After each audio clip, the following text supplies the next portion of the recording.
Hello out there. This is Pamela Fagan Hutchins. I'm a mystery writer and a videocaster podcaster. You found my show Wine, Women, and Writing. And this is where I like to talk with writers about their female characters. I'm a sucker for an authentic, complex, flawed woman and the authors that write them. So hopefully we'll get some good stories about those kinds of things from our author today, a little later in the show. I do also want to encourage you guys to give me some tips because I'm heading to Sweden next week. It's my first visit and I want to know what to pack and what to see. So y'all hit me up on that. And I never do this, but I've got a new release this week. Switchback, ebook, audiobook, paperback. That's all I'm going to say. Last but not least, before I bring our guest in, as you can tell, I'm a big fan of women in writing. If you are too, there's lots of ways to support women in writing, get their books, read them, recommend them, review them. If you feel like this show is something that is also a part of that promotion, feel free to go to my website, PamelaFaganHutchins.com, click the podcast link. There you can do three things. You can subscribe free of charge to the show, automatically delivered to your RSS device of choice. And you can pitch to be on it if you're an author. And lastly, you can subscribe for as little as $1 an episode. If you do, I'm going to give you a shout out. So today, without further ado, that shout out goes to Spencer Miller and Nikki Metch, my two newest supporters. So thank you so much for supporting women in writing. And while you're out at that website, you can check out my USA Today bestselling mysteries as well. But enough about me and enough about the show. Let's do this thing. My guest today is Carrie Ann King, and she's here to talk about her new novel, which I loved. 5-star review, by the way. I've given 2 5-star reviews this year. She got one of them. And the novel is Everything You Are. Welcome. Hi, I'm so happy to be here. So happy you're here too. We've kind of been bumping into each other for a while now without ever really interacting. And so it's wonderful for me to get to meet you. Yeah, me too. It's so fun to get to hear your voice and see how you actually, pictures are not the same as live. And They aren't. They really aren't. So you guys, Carrie lives in a super awesome place. You were telling me earlier, mountains, 40 acres, rocks and trees. I mean, exotically cool. It's very cool. We got into having this conversation, mind you, because internet at my house is not good. So that's not exotic or cool. I actually maintain an office where I come down and do things that require internet things, which is good because it gives me a break from my biking. Also, we love each other, but it focus, right? We have mountains and trees. We had a mountain lion in our yard one morning. Oh, cool. Well, it was one of those freaky moments. It was early. I was getting up and walking by and I did that complete double take of, oh my God, what is that? And it was so beautiful. We just all stood there and stared at it for quite a while. I love it when nature blesses us with its presence and, that you really stop and go, this is why I live out in the boonies. Yeah. And now, not only does she live in a really cool place, but she's also, I want to call it multiple personality disorder. You've got multiple author pseudonyms. You've got multiple things that you do in your author world. Tell us a little bit about this grab bag of Carrie. The grab bag of Carrie. Okay, so me, authentic, I'm always me. No matter who I'm being, it's just little fragments, facets of the me, right? I'm really Carrie Schaefer. That really is my name. And as Carrie Schaefer, I write fantasy and paranormal mystery. And I'm super excited about that, Pamela, because I just got some rights back and in the process of re-releasing Indie, a series that I adore that is seriously underread. And I'm hoping anyway, I'm super excited about that. So Dead Before Dying is now available, ebook and audio, and going to be print shortly under my new cover. And yes. Is that the series name or is that the That's lead? the first book. The series name is Shadow Valley Manor Mysteries. Shadow Valley Manor. Okay. They feature a super strong female lead that is turning 60. She's older. It's kind of Mrs. Polifax meets Amelia Peabody meets, I don't know. I'm the words are going out of my head. Anyway, it's fun. and it's a little scary, and there's a cast of characters that is quirky and awesome, and it's just so much fun. So Okay, cool. So if I forget that, I'm going to email you because I've got to make sure. And so then in your other persona, your other Right. author persona, the Carrie Ann King, King. that you're here today, you write more, what would you call it? Well, technically it's women's fiction is the genre. Psychological drama, probably Mhm. family drama. I was just discussing this with my Viking this morning, is my books tend to fall a little bit between um, really extremely emotional and dramatic and a little bit more light and fluffy and chick lit, and they're kind of fall. I like to bring in humor and really, really strong issue driven fiction and kind of wind those things together with some quirky characters usually. So that's very fun for me. I love that you do that. Yeah. And so with your, okay, I have to ask, Viking, I'm getting a picture of someone large that loves the water with a lot of facial hair. Is this close? 2 out of 3. Not crazy about the water. We have the facial hair, and he is, yes, a large, blustery, totally soft in the middle man who I adore. We do have a tugboat, by the way, but it's on land, not in the water. What So do you use a land-based tugboat for, might I ask? it's so freaking cool. We had to get it because, I mean, tugboat, right? In the mountains? It's on our property overlooking the draw. Actually, my Viking is also the son of an architect, and he's very, very creative, and he is going to transform it into a little place, a hangout place where I can go sit and write, or we can sit and have a cup of coffee or whatever. So we have plans for a big deck and a roof and, you know, all kinds of things out there.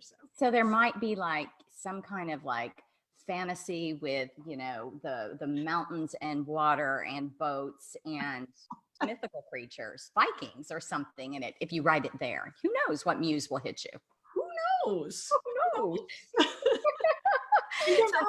Sorry, and then you asked about all myself. So my other self is still a Carrie Schaefer thing, but I also do writer mindset coaching. So really just getting that shift toward not being at war with your inner critic. I really am opposed to that whole idea of silencing and shutting up your inner critic. I did a web search the other day, and I was actually appalled at how many blog posts there are about that. And it really, you guys, it's part of you. That voice inside you, it's you. So if you're trying to shush it, silence it, then you're at war with yourself. So I'm really all about making peace with your inner critic, forming an alliance and working together, because there's stuff there that will help you instead of sapping your energy by totally trying to shut it down. So I love that. And now is that recently you did a cruise? I did. I want to hear about the cruise. Did you do that that kind of coaching on the cruise? Is that I did get to speak on the cruise, primarily the cruise. We had Alexandra Sokolov on the cruise, and if you don't know this lovely woman who writes thrillers, also she has a really awesome writing approach that I love, and usually I don't like anybody's writing approaches. It's built off of movie stuff, so very cool, and that was great. But I did get to speak on basically working with your inner editor. We called it editor instead of critic, and also a little bit about mindset and marketing for writers, because it's a really big thing for me. If you can get past that, I have to, I hate this, I'm scared, I suck at it, then you're open to something that might work for you. Whereas otherwise we just tend to go really small and not do anything, right? Because it's too overwhelming. Exactly. The fear of failure. It's bigger to me than the fear of missing out. You know, it's the big one. Now, and you also, and this is how you and I started to orbit into each other, podcast on creativity. And so that's pretty cool. It's super fun. I had been thinking about doing a podcast, and when Pam Stack asked me if I wanted to do a podcast with authors on the air, it was like this opportunity of, it was one of those, oh my God moments where, am I really going to do this? And it's like, yeah, okay. But I told her, I'm just going to do like really short, and I'm just going to talk a little bit. It's just going to be me, and I'm not interviewing anybody. she's like, okay. And then she just kept nudging me, you know, there's this person you would love to interview. It'd be so, anyway, it is. It's so much fun. I love meeting the authors that I meet and reading books that I never would have read and just talking to people that I never expected were going to come across my path, and learning from them new creative stuff. So fantastic. I found that I am more effective and more time managed when I try to stuff this kind of thing into, like, I thought I had no time. Oh, Pam, I can't do this. I can't do this. Okay, I'll do it once a month. Okay. Right. You know, that kind of thing. And it's like, I can do as much as I need to if I just eliminate some of the, you know, stuff that doesn't matter. Right. Well, and that's really interesting. I read it a while ago, but I'm working my way through again a book called The Big Leap. I keep preaching this, everybody, by the way. It's like, and I think I'm going to do something as coaching, just facilitating a read and work through of this book. The Big Leap is about our upper limits and self-sabotage and the things that get in our way. And there's a whole chapter on there where he has this belief that time comes from us. We make as much time as we need to do the things that we really want to need to do. And it's fascinating way at looking at that whole I don't have time problem, right? Because we do. We usually have more than we think. And Yeah. I personally have just discovered that I love Carrie. So there you go. I love Carrie. Oh. Right, back at you. And I love Everything You Are. So let's switch gears and talk about the book. The book released really recently. The official release was October 1st, but it was an Amazon First Reads in September. So. Congratulations on that. You? That's so super and deserved. This was a great book. And I had read Whisper Me This, and I really enjoyed it. And I read this book not knowing what to expect, because she writes standalones in the women's fiction space, right? And so I was just blown. And in fact, I was reviewing it and I was trying to decide what adjectives to use. You know, it's a very lyrical, almost literary, psychological suspense or psychological drama book, but women's fiction. And it is so embedded in music, in dreams, in a little bit of practical magic, or a little bit of fantasy, if you will. It was just lovely. So thank you for writing that book. Thank you for all of that. I love to hear this. You're welcome. You're welcome. So now, okay, so it's very richly imagined. It's very original. And where'd you come up with this? How did this one come to you? You know, that question always kind of blows me away because my characters write the books largely. So I had an idea. My very, very, very first little glimpse of this book was a character with a cello, which I immediately went, do you really have to play the cello? It's the only instrument that I really haven't touched, don't know anything about, right? So yes, definitely it was going to be the cello. And the cello then spoke up and said, I want to have a voice in all of this. I want to have a little bit of a soul and a will. So that's where it all started. And then things just kept shifting and shifting as characters came on board. And yeah, I don't know. That's all I can tell you. It kind of was one of those had a mind of its own books. So that you thought of a character and then the cello hijacked it and said, I'm a character too. In fact, I'm really the most important character. The character that came to you, was it Fee? No. Yeah, okay, so it was actually the first character in this book is the teenage girl. Allie. Yeah. Allie was the first character, and when I first started writing this book, Allie was actually a lot older. And in that version of the book where I first started looking at it, she was taking care of her alcoholic father and her younger brother who had had a brain injury, and she was in the middle of these two. It was very complicated, and one of my awesome writer friends, Heather Webb, I love you. You guys, you read her books. She's fabulous also. Heather said, you know, it's too complicated. You can't do all of this. And then I started looking at it, and when I was writing, it was in the wrong place. And I decided I had to go back in time. And then it just made sense that actually Allie was a teenager at the time and everything was happening around her. So, yeah. And that does not sound linear. That sounds like a very free flow creative process to me. Like this was the writing of this book, and then over here and over here. tell us, I back up. And for those that didn't read the book, and if you didn't, I gave you plenty of chances already. I've been telling you for weeks you should read the book and that we were going to talk about it, but it's okay. You can still read it. Give us a little teaser. And then for those that are video casting with us, you can show off that cover. Okay. Oh, I'm going to show you the cover right now. I love this cover. It, and if people don't always notice, I'm going to point it out. It actually is the shape of a cello. Oh my gosh. With the sound holes right there. So that's super creative. Isn't that cool? So if you're podcasting with us, go out to Amazon right now and type in Everything You Are, and you'll get to pull up the cover and you'll be able to see the cello shape. So give us the teaser. So the teaser, this is really a story about 3 people whose lives revolve around a cello who has some kind of magical powers. So our main character is Fee, who is the granddaughter of a somewhat mysterious luthier who created instruments, violins, cellos, some of them with some very sort of secret mystical juju, and the cello is one of those. He passed all of this on to his granddaughter Fee. As a matter of fact, had her kind of sign for inheriting his job before she knew what she was getting herself into. The thing is, for Fee, there's a curse attached to some of these instruments, like this cello. If it isn't played by the person that it belongs to, bad things are likely going to happen.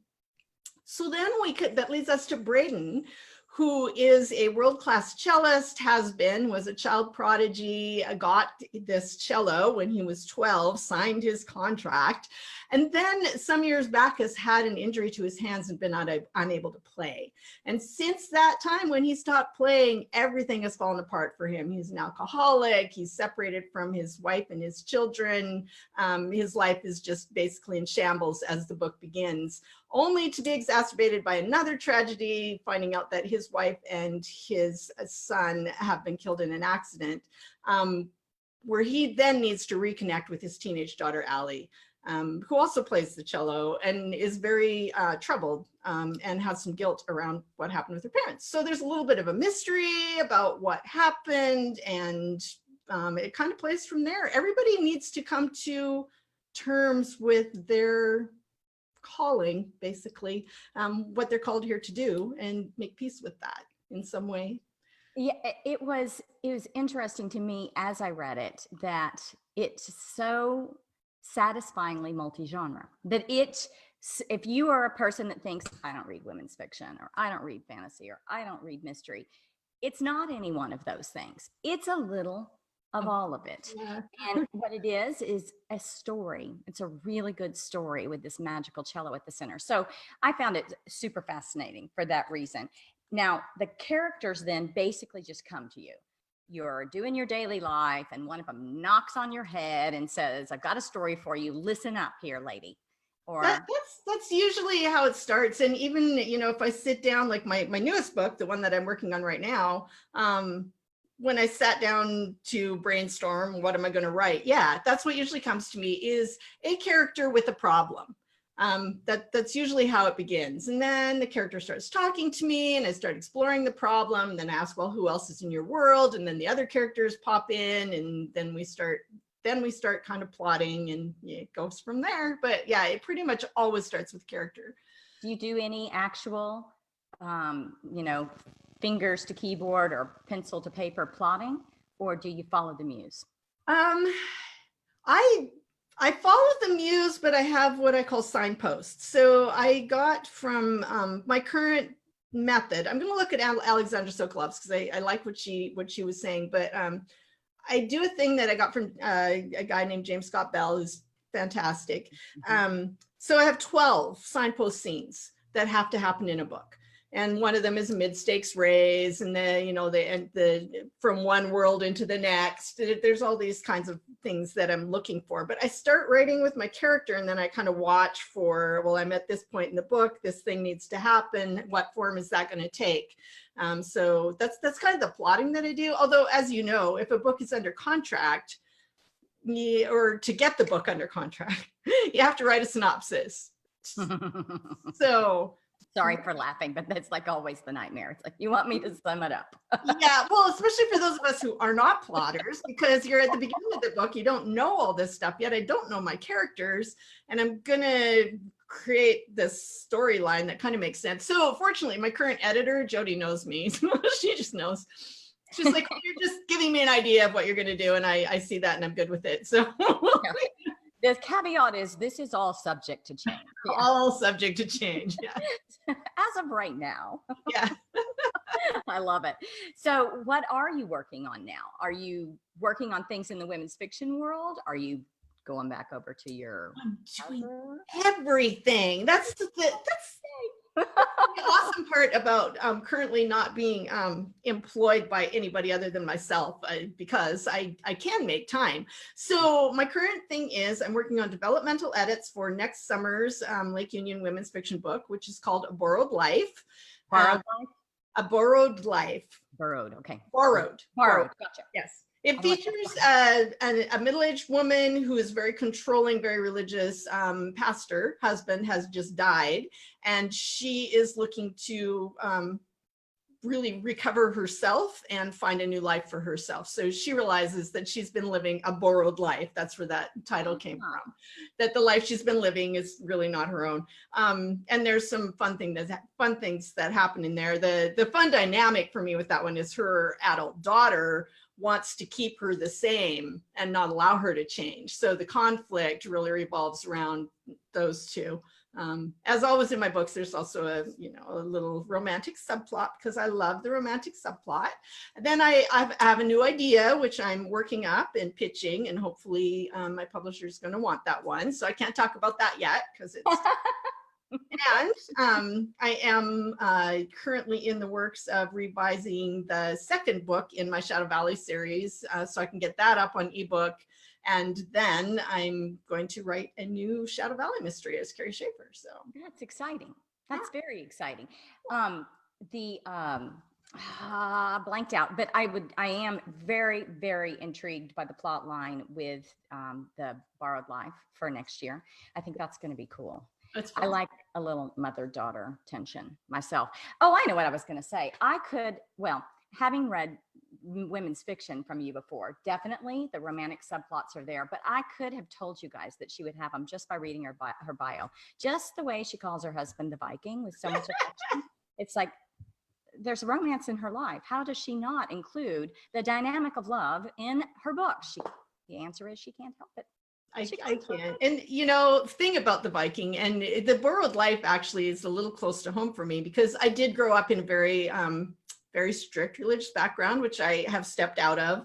And I did lose my husband just before I turned 40. So there were some elements of that book that were very close to home. And I did, when I met the Viking, it was a whole new, a whole new life. And he is it's funny. What do you call somebody that you're not married to anymore because they're dead, right? I mean, sorry. I don't know that it has a name, but you can't call him your ex. I sort of call him my dearly deceased sometimes, but he did not. And you love them. They're a loved person. Sure. But he was not a reader, so he was not a supporter of my writing, and he was a musician. So there are some things in Everything You Are that actually came from that life, because I understand that obsession with music. Yeah, you've lived that. So I'm hearing some things that you've lived here before that are appearing in your books that I love are coming out. And so when you're putting your characters together and you're creating those, the dualities, the flaws, and the beautiful parts that make us human, do you find that you pull from people you know in your life? Are you a researcher, or do you a studier of people, or how does it work for you? Oh, I'm always a studier of people. I research if I have to. It's not my favorite thing. I like to make stuff up, really, honestly. My favorite thing is to make stuff up, but I do research for details when I need them. I am also a mental health counselor and a nurse, and I have worked in a lot of different environments with a lot of different people. I've also been a crisis mental health worker. So I when you're working with somebody in crisis, they're wide open and you see these dynamics so clearly. And so when I build my characters, they're not based on really anybody in particular. They're just things that I've seen, observed, felt, been emotionally impacted by. And yeah, I bring in little bits of myself into every character because I look at the character and I think, well, if I were this person in this situation, how would I feel? How would I react? And then I can bring in some little life elements that make them more grounded, more real, and more alive. So I always do that.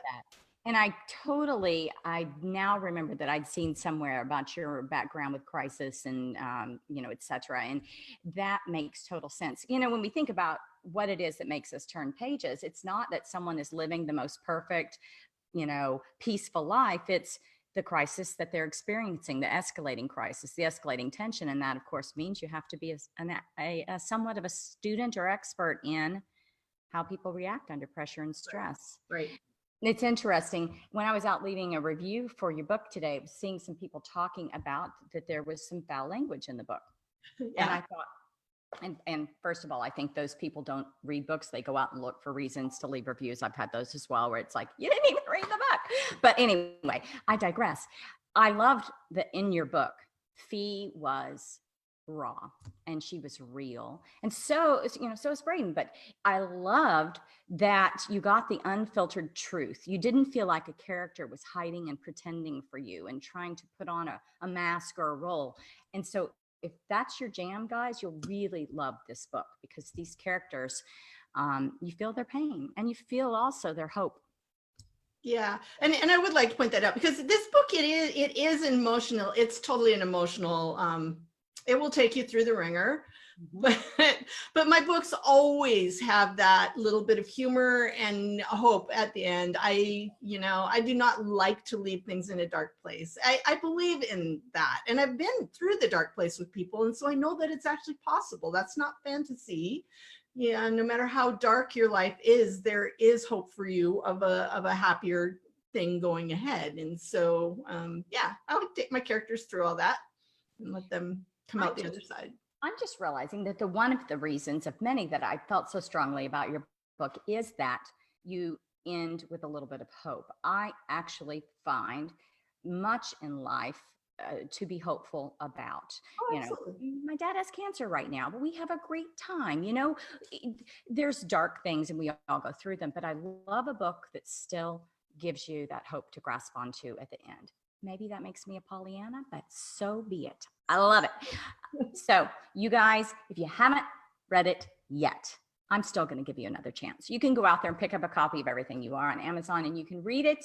And then you can let Carrie Ann King or Carrie Schaefer, and I know what you think about it because I think you're going to enjoy it. And this is the part of the show where I have to raise my right hand and say, this is a solely owned and copyrighted production of Authors on the Air Global Radio Network, with all thanks and glory to our producer, Pam Stack, she from whom all blessings flow. And again, thank you so much for coming on today. It was great to meet you in person. Thank you. This was super fun. A great way to start my day. Awesome. And you guys, when you're out there this week picking up a copy of Carrie Ann King's Everything You Are, next week we're going to have Danielle Girard and Expire, so you can also get that one and make sure you're prepared to enjoy the discussion next week. And you can get out to my website, take a look at how to subscribe to the podcast, make a pitch, make a pledge, pick up some other good books while you're there. Other than that, that's all I've got for you guys. I'll check you next week. Have a good one.